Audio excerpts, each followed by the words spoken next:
Yeah. I know it's standard for doing damage, but don't. I don't know. I was surprised because I was surprised to see him in it. Yeah, I mean, I think the West Streeting thing, I just don't think he can come too far centre because that's the thing with politics, right?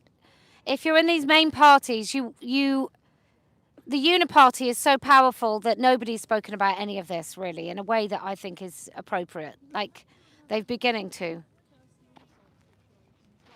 Where they're like, oh, you're all so rude, you horrible bitchy women. Yeah, of course I don't want any blokes in sport. I mean, you wouldn't make a Christmas garland for Easter, would you, Kirsty? No. You wouldn't start drying oranges in June. Little message for Kirsty. I thought I'd put it in language that she might understand. So we've just talked about West Streeting, and why I think that when you're in these political parties, that telling the truth has been a really difficult thing for all of them to do. It's the politics that we're in. Personally, I think the country is desperate for people just to speak without a sanitized veneer of middle groundness about it. Now, there are some parties that are doing that, and they are your party for Gaza, for example. They are perhaps saying more extreme things, although it's still not going to get them killed. Unlike the opposite of what they're saying, I think I'm going to talk more about that when we go in that particular lion's den, because they said it was a UKIP. It was a UKIP march was stopped, and then you had a masked Bangladeshi march, because you remember when the migrant protests, they were told they weren't allowed masks, and the United Kingdom, not masks, and then you've got Bangladeshi men in masks saying this this is ours, and if they'd been white men saying this is ours, you're not coming in here, I think we would have called them racist. So those Bangladeshi racists, they're bringing. There's a new thing going on in this country where we are prevented from speaking the truth about another load of stuff, which is why I like to go down there so we can really address what's going on in this country. It's not a new thing.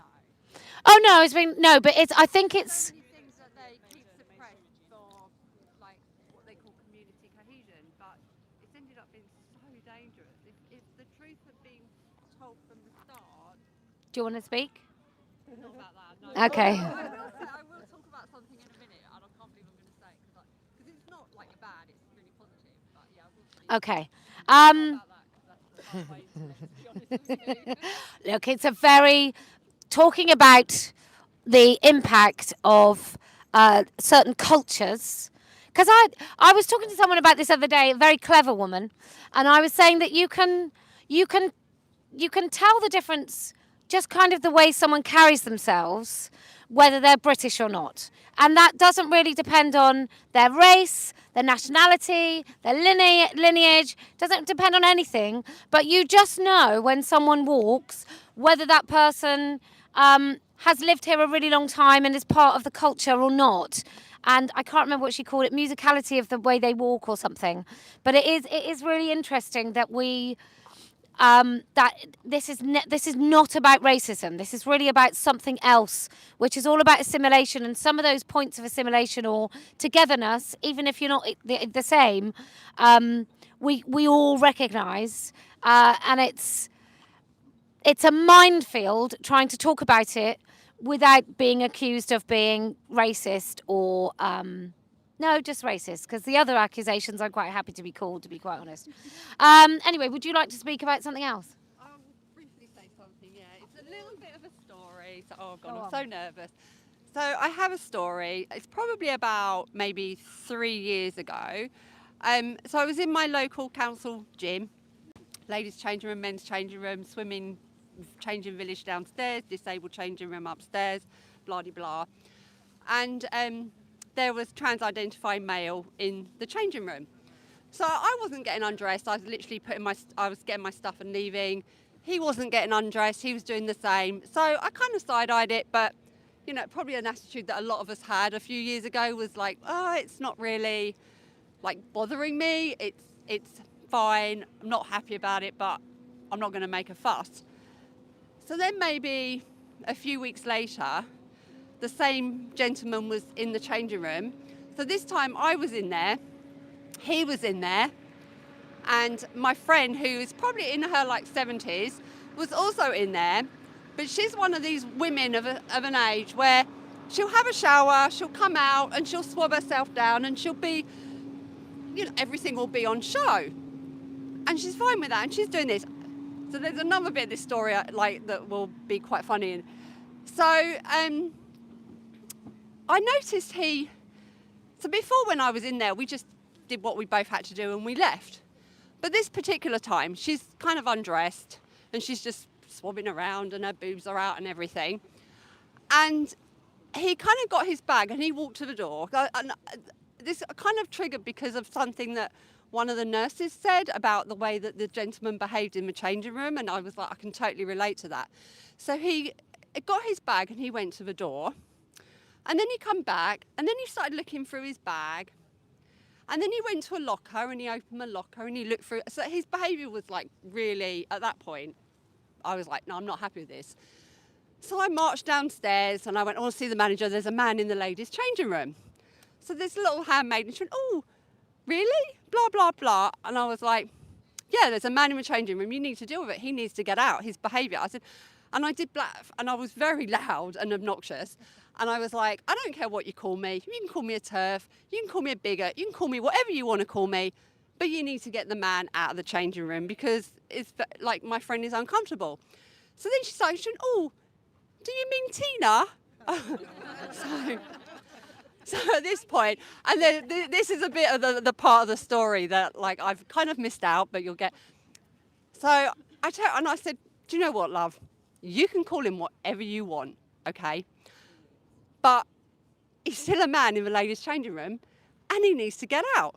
I said, it's not like there's not other options. There's obviously the disabled changing room, there's the men's, and there's the changing room downstairs. So, and also I said, he's not using the shower. There's actually just lockers outside in the hallway that he can use. So we're not saying there's nowhere else for him to go. He's got plenty of other options. And she went, oh, you do realise he's blind, don't you?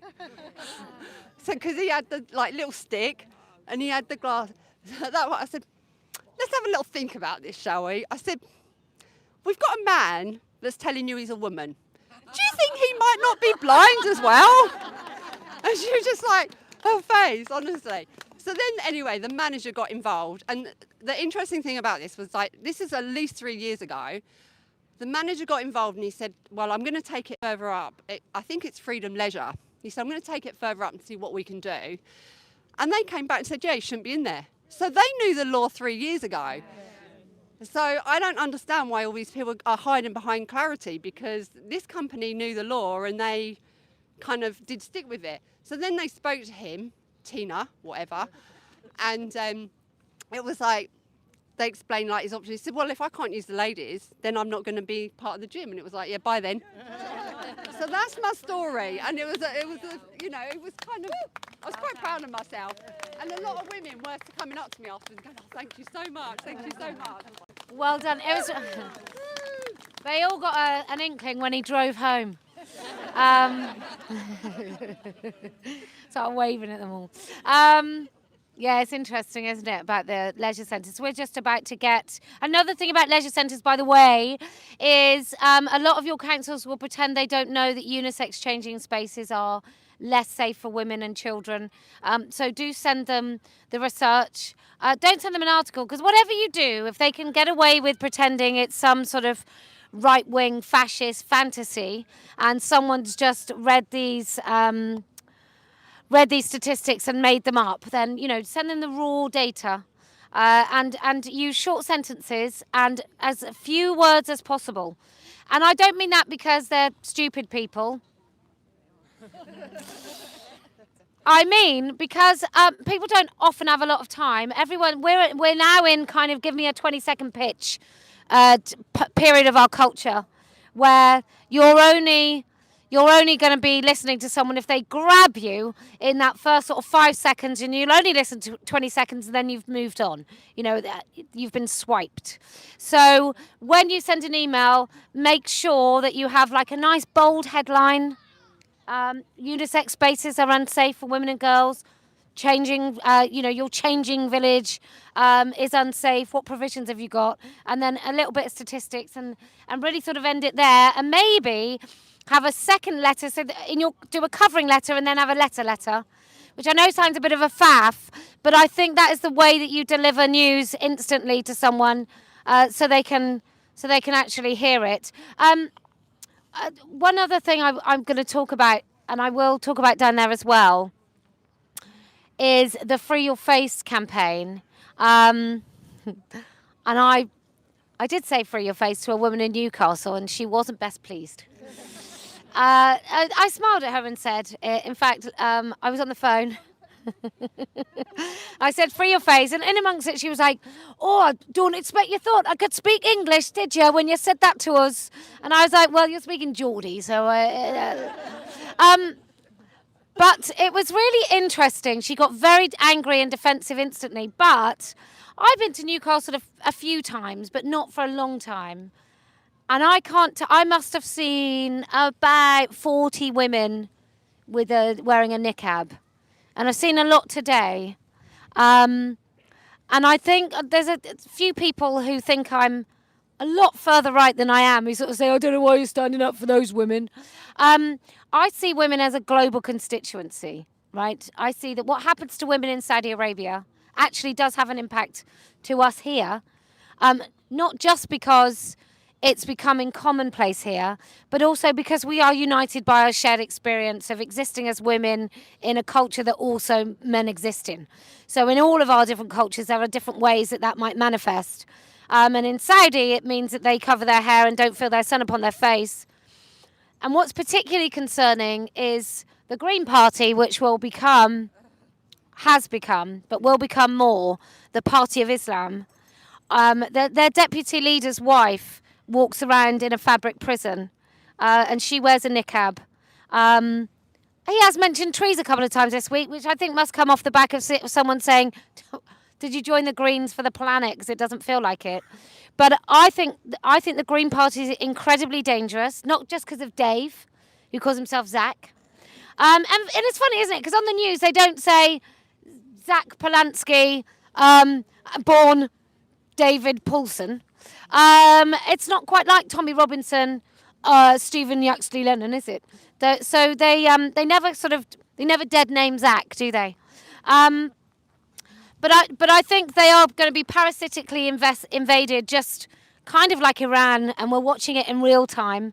And I do think we have to be very, very, very careful. And there's a lot of stupid people, very well-meaning stupid people, privileged stupid people, well-meaning, privileged, stupid, middle-aged people joining the Green Party, thinking that they are doing something fantastic for the climate crisis, actually, not even the planet. The climate crisis used to be global warming. Before that, wasn't it global cooling? Might have been global freezing. And now it's the global caliphate. So in many ways, they've at last stuck to the global aspect of the Green Party, but they are being parasitically invaded. It's the Green-Red Alliance, and if you don't know anything about that, look at Iran. It's in many of our lifetimes. I think it's 79, was it? I remember going to Cyprus, having not a great knowledge of what happened in Cyprus, and they said 1974, and I went, oh, that was a great year, because that's obviously the year I was born. And it was actually the year that they had to divide their country with the Turks, so that was brilliant. And then I watched our amazing Home Secretary, and she was helping Turkish supposed refugees, Turkish migrants, invade Greece 10 years ago and welcome it. We should be afraid. We should be very afraid. But I'm happy to go and say more of that down where it's my audience. Did you want to say something? They are my biggest. They're my biggest fans when I say no woman has a penis, and they go yay, and then I go no woman should cover her face. Ah, damn you! Come in your own time. Stand far back, Kelly, or else I'll run you over again. 3-point turn, yeah? Yeah. The twigs. Can you hold that at the same time? Will you be all right? Well, you know, multitasking. Oh, wonderful. Hi everyone, I'm Paula, and I live in Brighton, you know, that wonderful city of trans by the sea. I want to talk about, I know you touched on it a bit earlier, that is this coming weekend is going to be 199 days since Supreme Court ruling. Like Kelly, you know, I thought, yeah, all the celebrations going to change, but maybe I'm a bit cynical in my old age. But so that was on a Wednesday, and it was great to see that we'd made some steps forward. But on the Saturday, of course, all the snowflakes came out to protest, or, you know, Edinburgh, London, you know, Bristol, all those wonderful turfy places, as you know. But I just wanted to say that we still have to fight so hard, really do.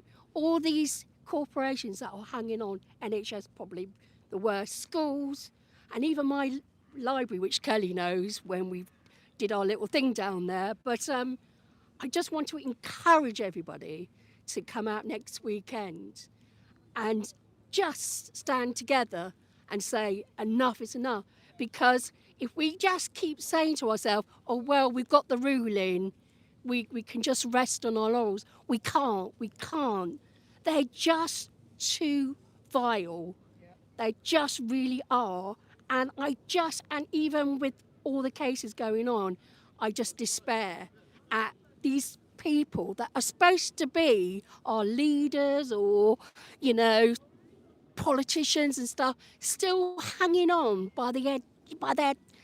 Oh, it just really riles me so much to hear them talking about, oh, well, you know, it's difficult. And you go, no, it's not difficult.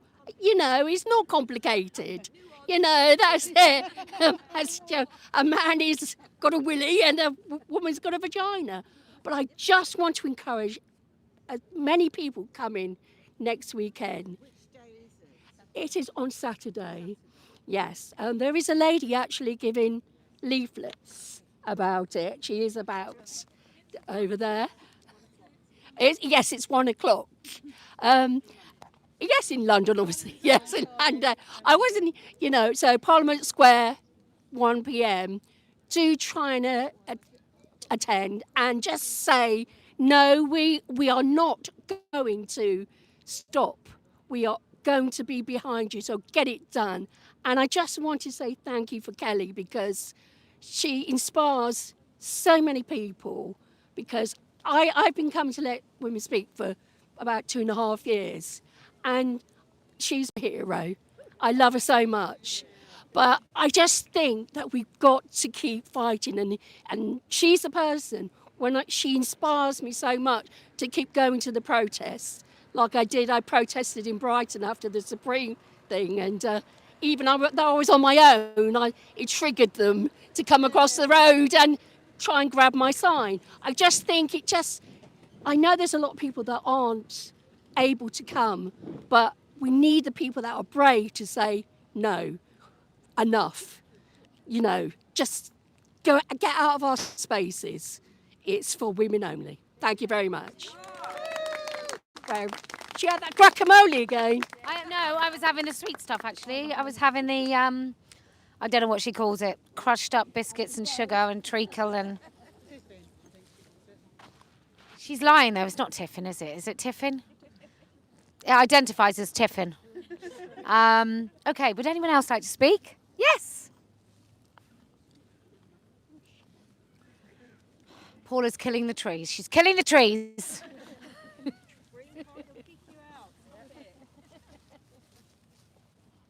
Hello everybody, I'm Mary and I live in Kirkcaldy.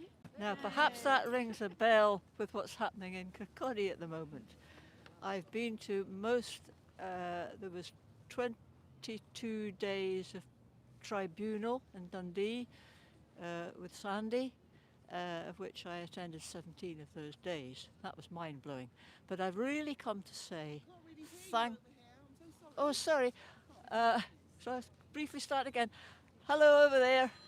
I'm from Kirkcaldy in Scotland, where Sandy, Peggy, our local nurse at the Victoria Hospital, is going through the tribunal about the trams. You probably have seen some of it on your screen. But I've just basically come to say that it was much appreciated to know that the support I get from my son here who lives in London is coming up from over the border, basically, and the family appreciate it very much, and so do I. And on one last note, I am disgusted, absolutely disgusted with our First Minister and the attitude that he has taken, because they don't deserve this. But yeah, women won't waste. Well done. Thank you so much. Thank you so much. Yes.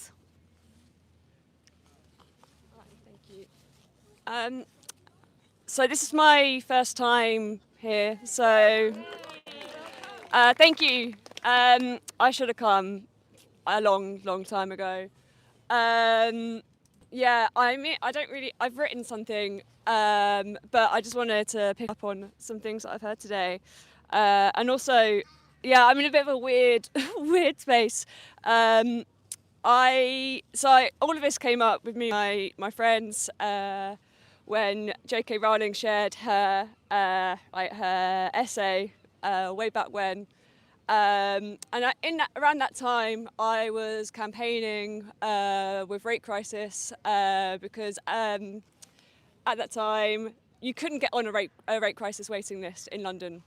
All 4 centres in London had to close their waiting list. So I did some campaigning with them. It was quite successful. We got a lot of media attention, some, visits with MPs, even Downing Street, sat in little Maggie Thatcher's room. They said all the right things, did pretty much fuck all, but that's that. We got a £5 million funding boost for rape crisis services, but that's not enough. It's never enough. And around this time, my friends were so supportive, like incredibly supportive. And then J.K. Rowling wrote her essay, and I saw it and I thought, that makes a lot of sense. And because everyone around me I thought was sensible, kind, compassionate, intelligent women, and were so, on my side. When I raised it with them, because I'm a fucking idiot, I guess, it didn't even occur to me that they wouldn't agree with me. And so yeah, they didn't agree with me, and that conversation didn't go well. And I thought, I just couldn't make sense of it. I was like, I'm campaigning right now to make sure that women can access, support services for when they're raped, like domestic violence services. And now you're saying that because I don't think men should be in those spaces, that you're against me. It doesn't make any sense. And what I should have done at that time is I should have just kept speaking. I shouldn't have shut up. I should have shouted louder. But I didn't. I shut up because I was, I had my own issues at that time, and I didn't want to lose my friends. So I kept quiet. I thought maybe I am the problem. Maybe I do need to do the work. Maybe I do need to educate myself. So I shut up. I didn't bring it up. But it just kept niggling away at me. And then the Supreme Court case happened, and like, oh my God, like the fury that, I don't know, the way people reacted, the throwing the toys out the pram, the scorn. I just couldn't take it anymore. I couldn't tolerate it. I didn't understand. Like, I could see how wrong this was, and I thought, why? Why is no one else like screaming? And so I knew then. I was like, I'm a fucking TERF. That's what I am. So I started speaking out more and more.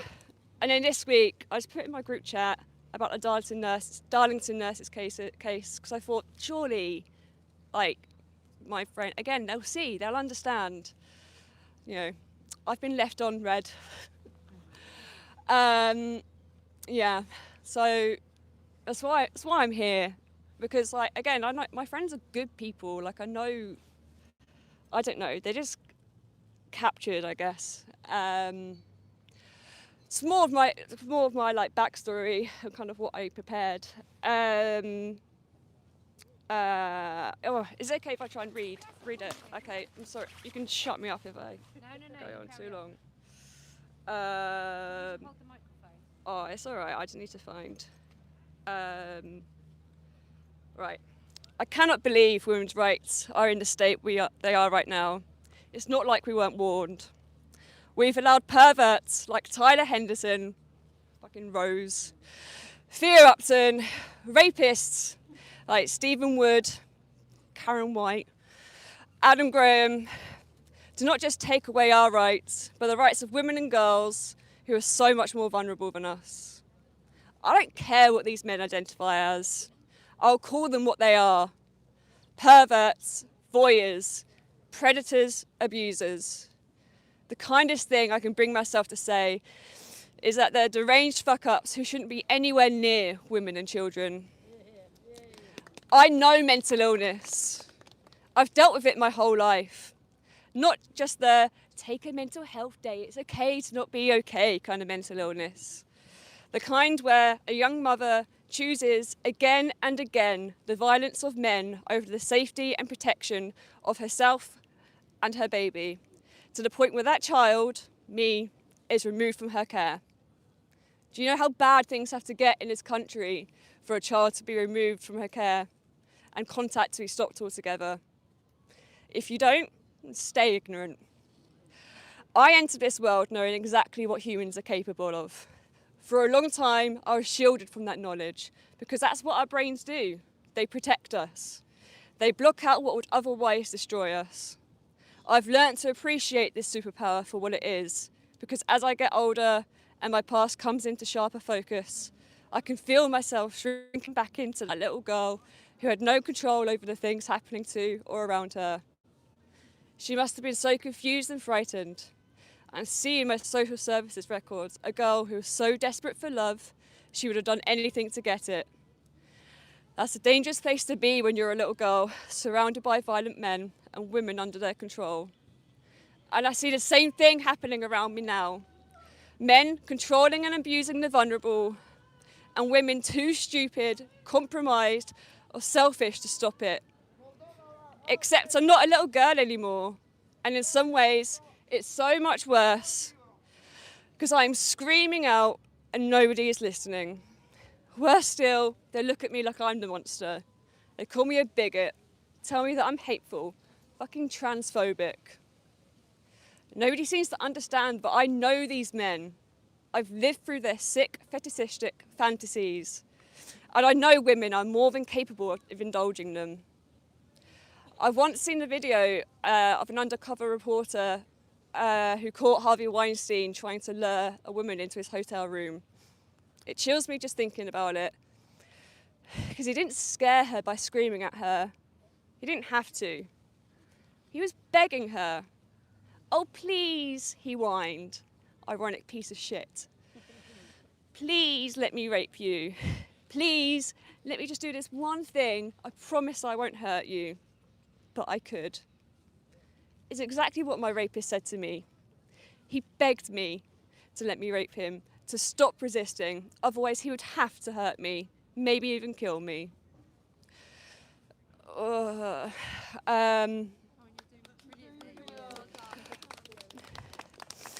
lot of rapists can't even get it up because they know what they're doing is wrong. Mine couldn't. It's why it took him so fucking long. They're not so overcome with sexual desire that they can't help themselves. The compulsion is so much more sadistic and narcissistic than that. These men need our bodies and validation.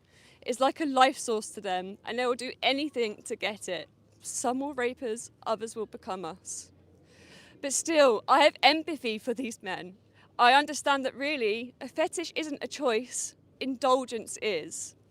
As a woman, I'll never understand male sexuality, especially in this porn-ridden world that we're all forced to endure.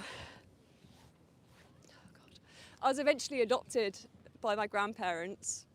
When I was a teenager, I walked in on my granddad watching porn because he was watching it on the family computer. I used to hear him and my nan arguing about it, not because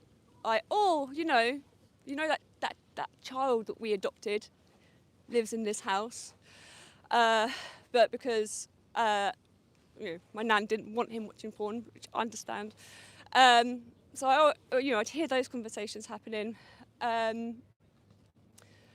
He didn't stop once after I walked in. And he'd watch it so loud that I could hear him in my bedroom. And that's what happens with like my family. It's fucked up, obviously I was better with my grandparents, but there were problems within the family that needed sorting out, and they weren't. I've lost where I was. It scares me just how naive many women are to the sexual lives of men. Eddie Izzard doesn't literally think he's a woman trapped inside a man's body, for fuck's sake. I look back on him, back in his heyday, and I think he was trying. And now look at him. Yeah. We said, it's all right, Eddie, don't work so hard to contain your fetish anymore. Let every woman and girl you ever come in contact with manage it for you, even in their own bathroom. I've empathy for these men, but they don't care about us. They'll invade our spaces, take our language, fetishize our bodies, and yes, abuse our children. We've made it so easy for them. They've weaponized our kindness, attached themselves to groups where empathy was handed out in glittery spades, acceptance came easy, and well-meaning onlookers assumed we must all basically be the same. They groomed our children, runaways, messed up kids, confused young people, all looking for a way to mask their pain. Without rail guards in place, adolescents can set any of us on any number of destructive paths. Class A drug use, prostitution, eating disorders, self-harm. Questioning their gender identity really shouldn't be that surprising. And with the right safeguards in place, should be no more damaging to a young person's long-term prospects than their embarrassing emo phase. But we didn't just remove those safeguards, we smashed them to smithereens and let the kids run fucking riot. So now the perverts have genuinely confused and messed up trans kids in their numbers. We're just going to make this a whole lot harder to deal with. Then they came for the lesbians. They flooded our bars and our apps, harassed us and called us bigots for not wanting their girl dick. They cry about the cotton ceiling because we don't want to fuck men. They call us, they say we don't want to date men. I'm never using the word trans again. That we should consider our societal prejudices. I'm a lesbian. I get to be prejudiced against men. And then they come for our spaces. It's not just about toilets. I don't understand why women were so thrilled and falling over themselves to be sharing piss-stained and skid-marked loos. I certainly wasn't comfortable with it, but at that time, I was conflicted because I couldn't articulate all of this back then. When I read J.K. Rowling's essay, I naively thought it would clear everything up as it made so much sense to me. And I remember being genuinely confused when everyone was horrified by it. I went back to thinking that I must have this wrong, and I really did try my best to get on board and process my trauma. As the CEO of Scotland's rape crisis, a man pretending to be a woman said rape victims should do if they're not comfortable sharing their rape support services with a man. I've said all of this.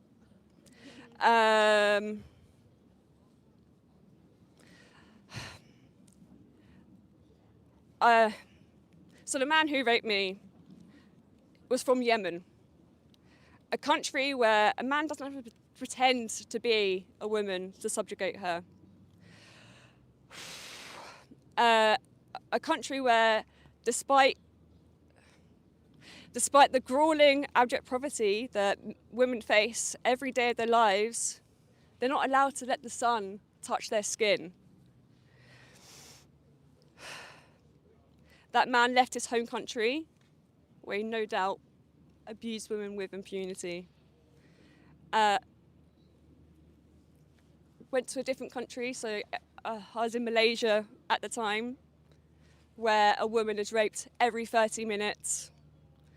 But interestingly, a man is punished even more so if he sodomizes. Interesting. And then he fucked off again. He could be anywhere. He could be here, for all I know. But sure, let them all in. Fuck the women and girls they leave behind, or rape, murder, and throw overboard on the way. Sure, we could call it state-endorsed human smuggling and sex trafficking, but at least one industry is thriving.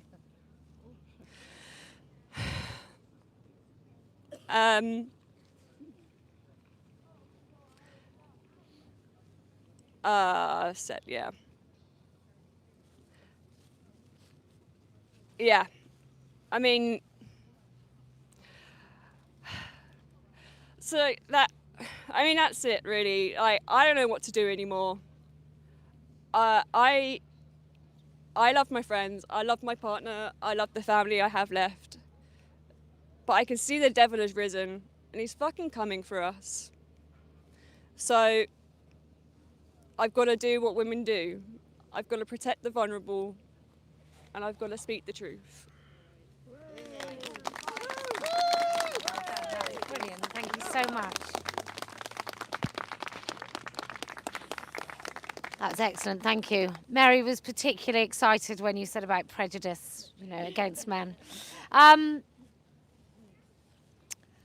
Yes, we must go down and see the fans.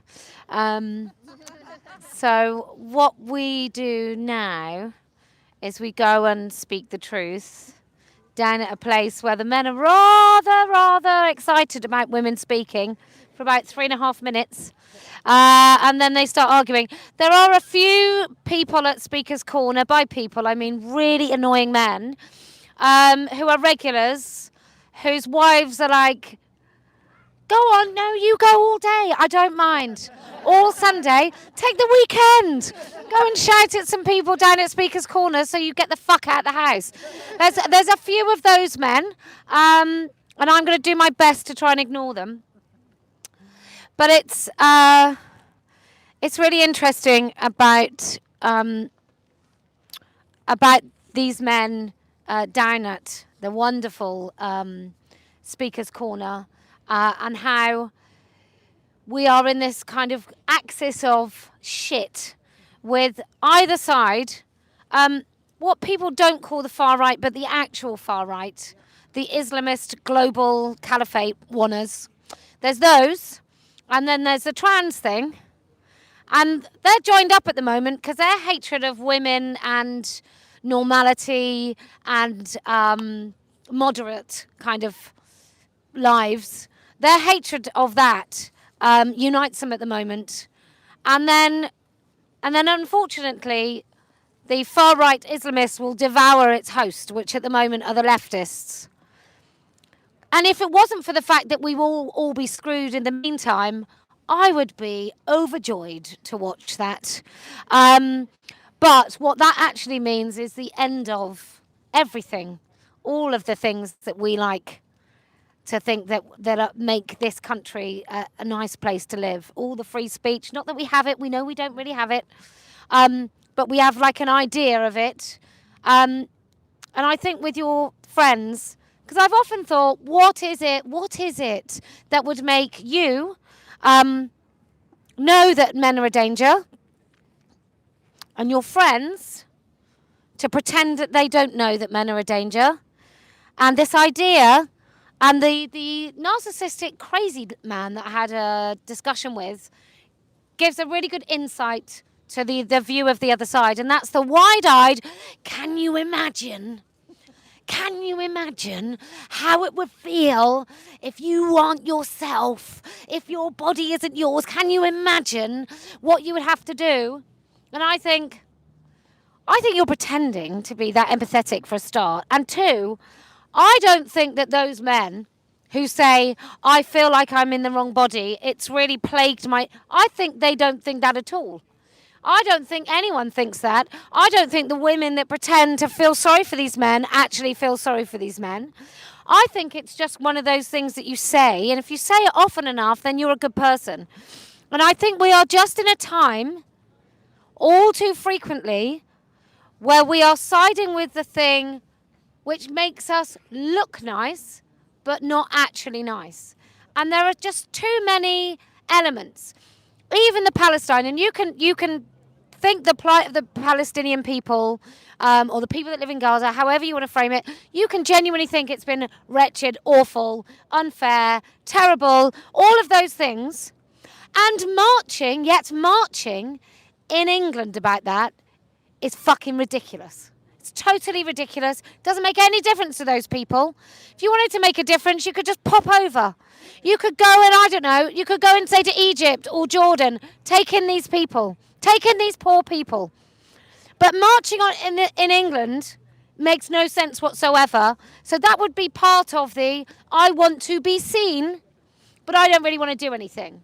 Because actually, if you really cared about people's lives that were terrible, wouldn't you be, I don't know, marching for grooming gang survivors? Wouldn't you be marching for a million other causes? Wouldn't you give a shit about, Black Lives Matter, except if they're Nigerian Christians, obviously. Let's not march for Nigerian Christians.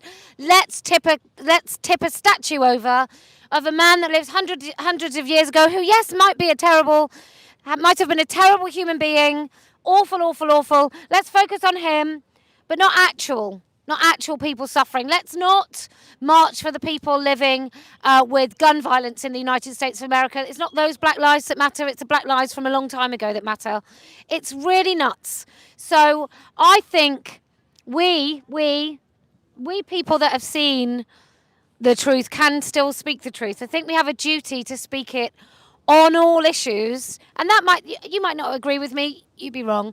You might not agree with me on any of these issues, but I still think we all have a duty to keep speaking, because this is what happened with your friends. Sorry to keep directing, this is you. But what happened with your friends is the silence bred like a lack of understanding or even capability of even exploring why they think the way they do. Because it's an ideological capture, so there's no talking, because they can't question that because it's not real, because they've never thought about it in the first place. The same as that guy who was talking to me saying, oh, can you imagine? And I was like, yeah, can you imagine being an 11-year-old girl in a public toilet and hearing a man's voice? Like, it's nothing like that. And actually, if they're so fucking upset about being born in the wrong body and not living themselves as they want to live themselves, then why can't they just stay fucking home like the rest of us would if we were scared to go out? Like, just stay home. I don't care if they don't have any life whatsoever. Stay the fuck home. If you can't go out without, like, oh, I can't use a men's toilet. Okay, don't go out. Stay home like we fucking have to if we're worried that you're going to be in our toilets, you fuckers. Anyway. Okay. Or not, as the case may be. And also the guy in Rape Crisis, Waddy or whatever his name was. I'll say it like that. It makes me sound slightly something. But he also waxed lyrical. Really thought it was essential when talking about rape survivors to talk about how a woman's anatomy responds to rape, and like it was something that is a wet dog. It's something that just reminds me of Fenton. It's something that obviously some people discuss, but you would discuss it in a trauma setting to make a woman feel something. It's not something to kind of candidly talk about in an interview about the work you do with rape survivors. And so what happens with these men, I mean, the fact that he was a bloke should have been a red flag, but that in particular should have really made people who were blind to start being able to see the reality of a great big man in front of them who calls himself a mother and has absolute barefaced lied all the way through that whole process. Okay, I'm just going to put this in my pocket and we're going to walk down there where we're going to go and make the men happy. That's what I live for. So we'll keep you with us, but I'm just going to put this in my pocket. Right, so we'll take this man. I don't know how to do this. I've never done it. But because all the branches have come down. Oh God. Yeah, you just give it a real yank if you can, and a bit of a twist. One more maybe. Hang on. You need to twist it back on itself. Yeah. I think when my daughter was little, we said, yes. Yeah. Like a little sunbathing. Yeah. Come on, you can do it. Do it. Go, Nene. Oh, come on. No, it is, you're right. I'll touch you.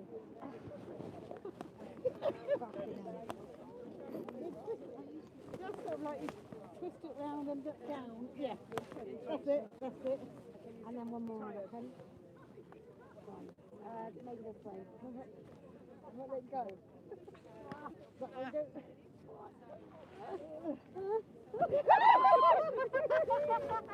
Oh my life! Oh, I'm going to break my own hand. Oh, you're right.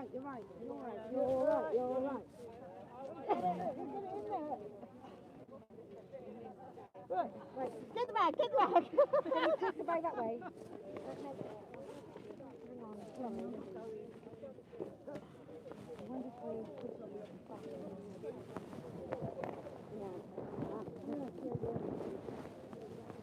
Did you see the men rushing over to help? Did you? No, I didn't.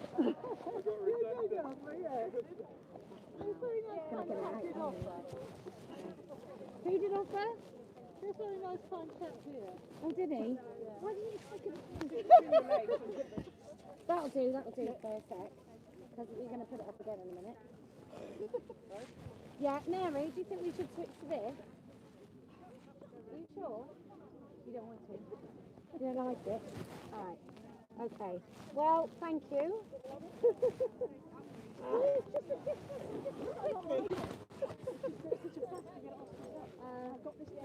Can you hold that? Not really. Yes.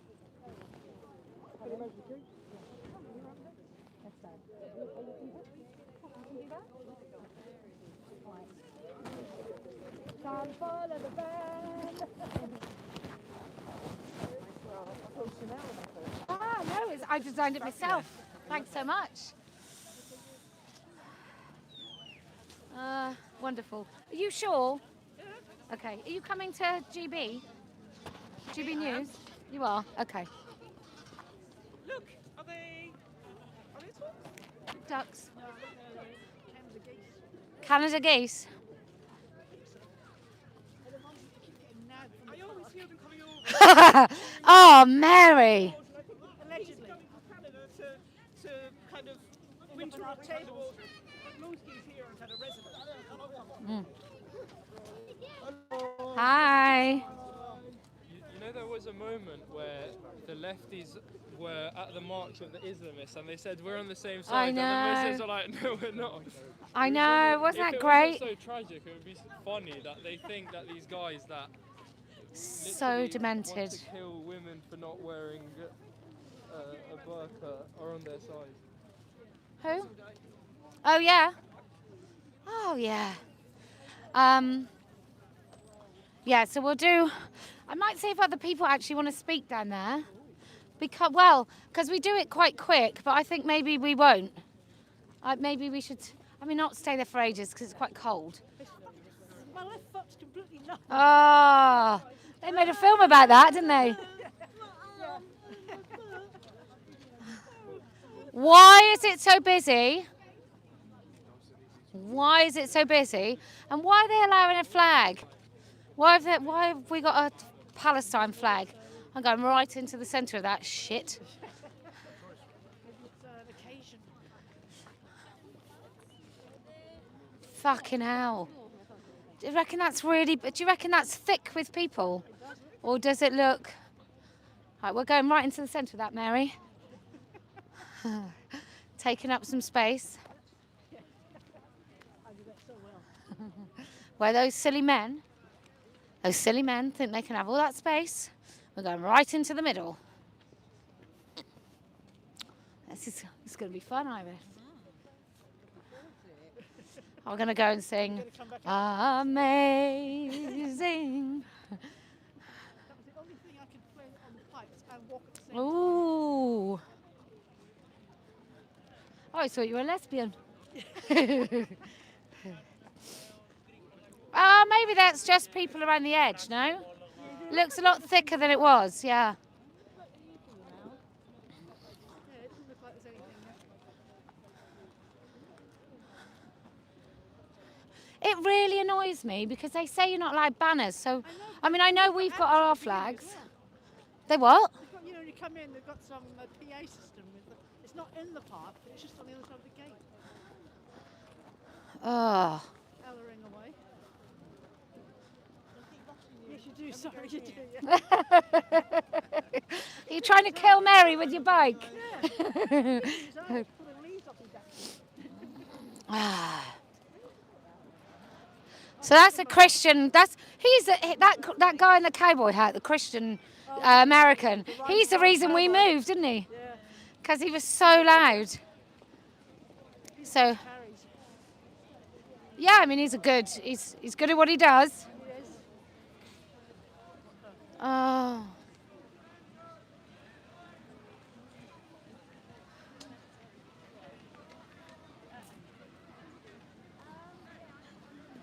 We are going to go into this bit because that's the way we roll, everyone.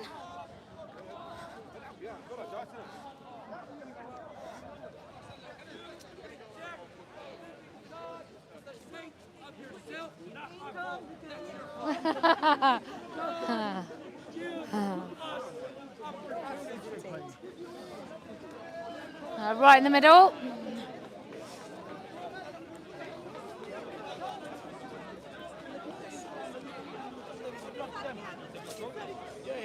Afternoon. Good, how are you? How dare you to pass me like that? Oh, well, thanks so much. I'm going to go and be brave over here. Well, thanks so much. I do try, a bit withered, but there you go. Right. We're going to go right here. Don't you think? Right in the middle. Right here. Right. Well, fucking get in. That's what we like. Would you? I think it's got up now. Be able to stand on those.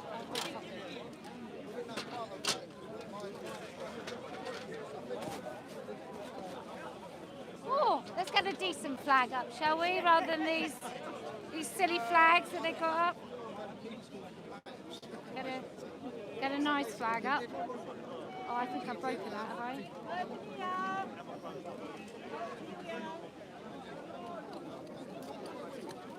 I've broken it. Could you please hold those two for me?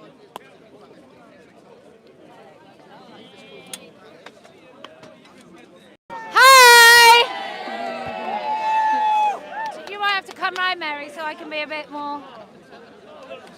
Welcome to Turf Island!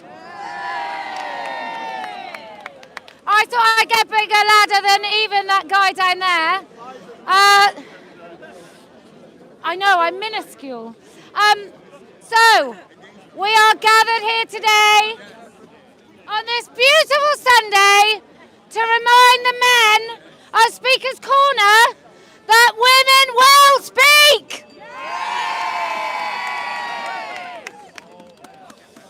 Now, why do we come to Speaker's Corner, you may ask?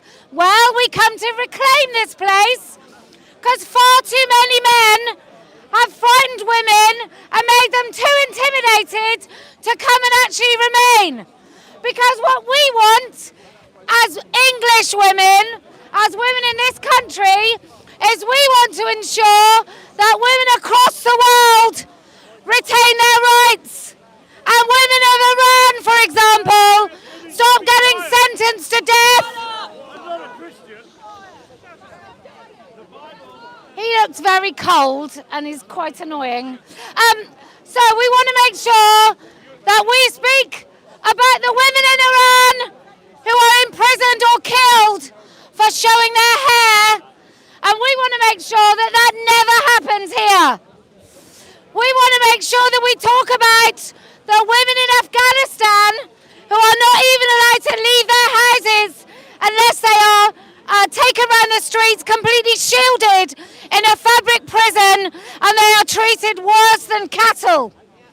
So we want to make sure that you men that might be here who couldn't look after your women in Afghanistan and decided to come here, that you don't bring your culture with you. You leave that shit in Afghanistan. Thank you very much. On behalf of the many women that have written to me from Yemen and from Saudi Arabia, I want to say that in this country, we would like to ban the face covering that stops women feel the sun on their face.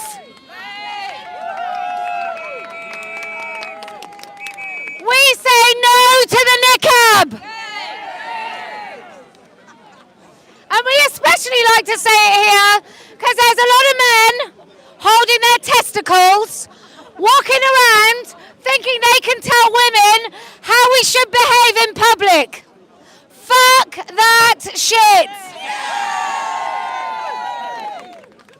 So, to all of you Islamists who at the moment are jumping on board the Green Party bandwagon, we see you, we know exactly what you're doing. We're not stupid enough to understand that you are attempting to do what they did in Iran. And that is join the leftists so you can start your caliphate in this country. Well, we say no to Sharia law. We want, let women speak, would like to ban Sharia courts in this country. We would like to actually prosecute any parent that subjects their daughter to FGM. Ban it! We would like to say no to the niqab and ban it.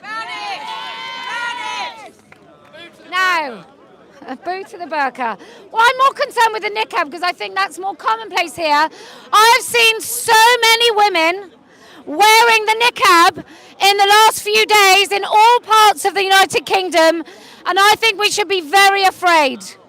I think only weak men want to cover their wives and their daughters, and we have enough weak men of our own, thank you very much.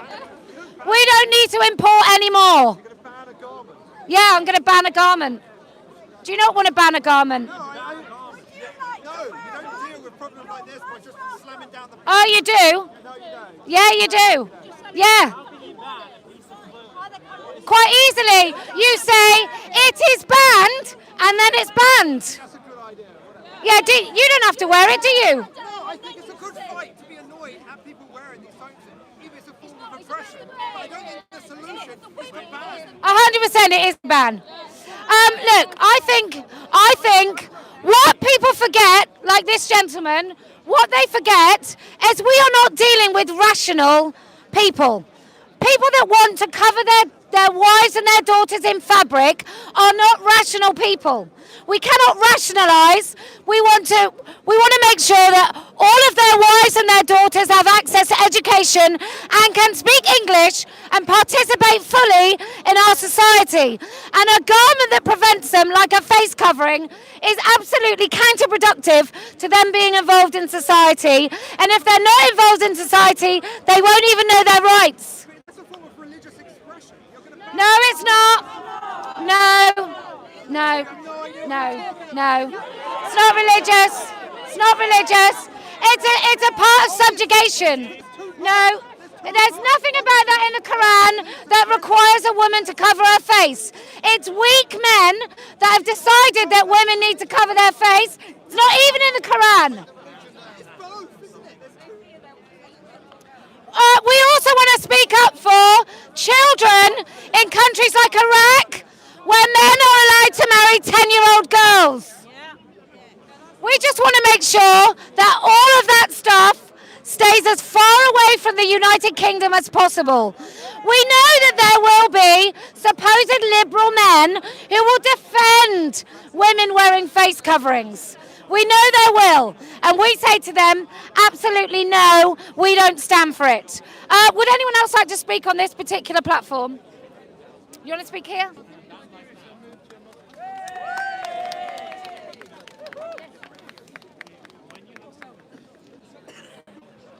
You have to talk very loudly.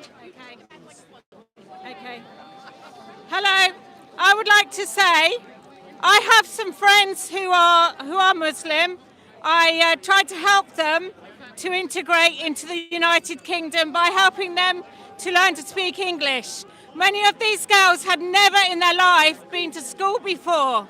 So this was an act of great love, and we really do.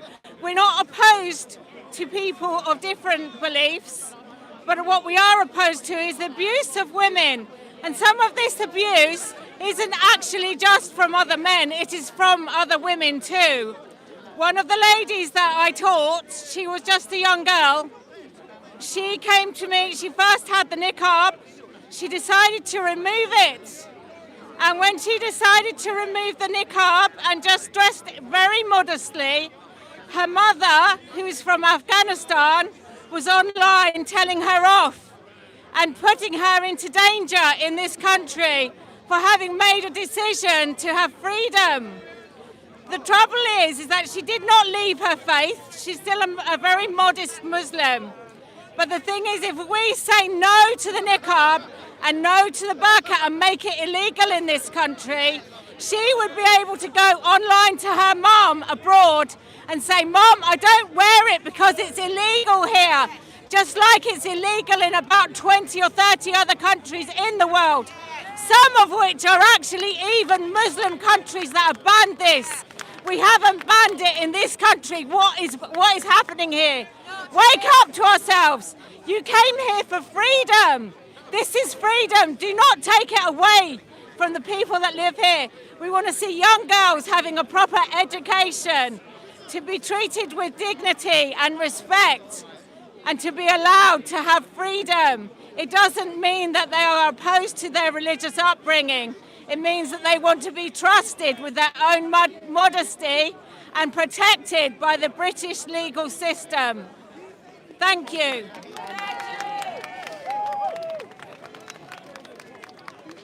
I just want us women, as you leave this place, just have a look around. There are no other groups of women here. Women are too afraid most of the time to come to Speaker's Corner because these men dominate it. And they dominate it in quite an intimidating way. And so we are going to come the last Sunday of every month. Do come and join us, women, because we are going to take back this public square. So, if you can come to this beautiful place of free speech in this free country of the United Kingdom, I promise we will win. if you can look upon the men who seek to oppress us and say, no way, I promise we will win. And do you know why else we're going to win? Because I never lose. Right, we'll have a little walk now. That's a nightmare to put down.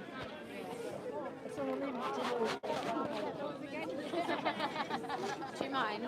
I'll see you lot later. It goes down to go up for some reason. I want a man. You're a man. I could do it. What's up? Oh no, it's all right. I'm going to go and see what these men are doing. Should we go over here, Mary?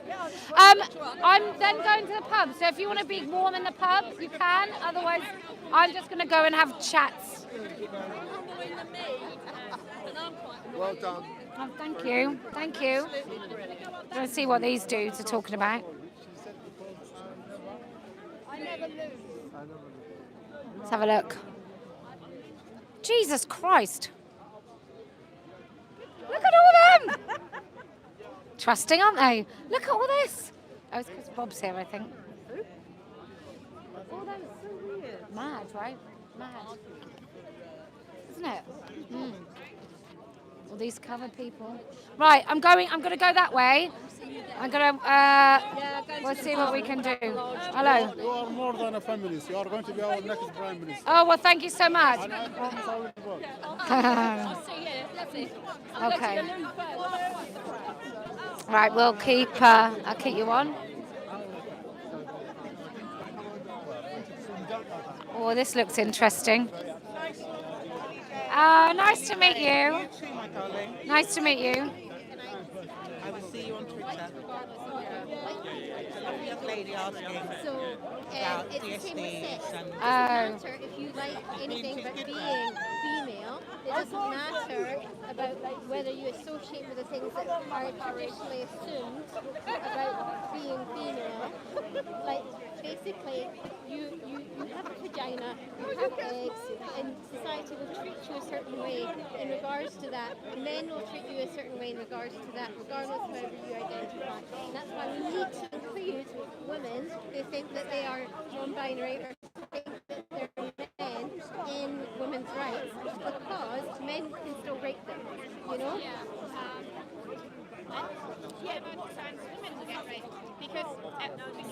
Do you want to have this conversation on camera? Not really. I don't like my face on camera. I'm sorry. Women get raped more than men. I know that women get raped. And that's not a sign of whether or not you deserve rights, is it? Whether or not you get raped? No. Is it? No one deserves to get raped. No, that's right. Right. They would be But- treated in the same but- way that other men who get raped get treated. So gay men get raped. Yeah. Why don't you want women to have rights? I want women to have rights. Yeah, I want but not to. everyone to have What rights. about a 13-year-old girl using a female-only space? Do you want her to have the right to have a female-only space? Yeah, but Yeah. I include trans women. Okay, hang on. So let's ask the question. Can I ask that question again? Can I ask the question again? Can I just ask that question again? Imagine you have a 13-year-old trans girl, someone who identifies A boy. as a male. No, someone who identifies as a girl, someone who like in the socially identifying as something. If I say to you, look at me, and if I were to say to you, I am a black woman, would you go, that's lovely? Do you? That's like, because I identify, I think a certain way. I'm going to move on. And it's the same kind of situation. Can I put it this way? When I was growing up all those years ago, we had some girls were very, very feminine, you know, and some girls were Hi. still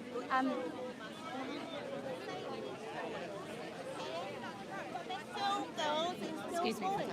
Sorry. It's allowed. You don't have to be, if you're kind of the... Can I just get back to the question, right? So I'm a 13-year-old girl, and I'm using a space like a public toilet. So you go in the public toilet. It's quite dark. You've got a door, and then you got a space where the sinks are, and then you go in again, and you're in a cubicle. Yeah. At what point do you think that that girl doesn't have the right to that space? I think that the girl has the right to that space the same way a trans woman has the So right she to that doesn't. space. Because So she doesn't. No, the trans women need to be protected the same way Yeah. because they get raped the same way. Okay. No one deserves no, to get no. raped. Let's okay. And- Hang and on. the One thing moment. is- One the thing moment. is, No. one- One moment. one moment, one no, moment. No. No. Can I No. finish my thought? No. No. What's a trans Let me woman? just. What's a Hang on. trans No. Hang on, please. Right. I want you to just go back to the beginning of that question. Sorry, can I just put my foot there? I want to go back to the beginning of that question. So I said to you about a girl. Now, I'm sure if you were to look at a boy who calls himself a girl and a girl, you would recognise that there are some differences. Visually, you can't Yeah. really Okay. tell. So let's say. Hang on. No, Hang on. Visually, you Okay. can't really tell. Okay. Because Are there any differences between a boy who calls himself a girl or a girl? visually, in that age, no. At 13. No, at 13 you can't see that. Well, I had breasts.